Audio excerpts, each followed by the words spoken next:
अब यता सुन त भन्नु पर्यो होइन बाबु याला याला जान हो कि होइन नलागी लागेको छ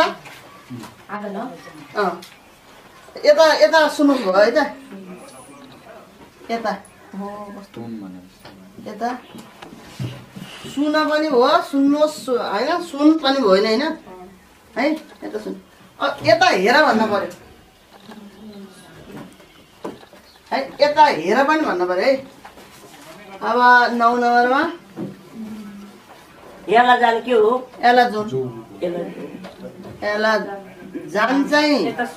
सुन्नुहोस् भयो जोन भनेको हेर्नुहोस् यता हेर्नुहोस् हेर्नु हो एकपल्ट यता हेर जिउले आउँछ ल ल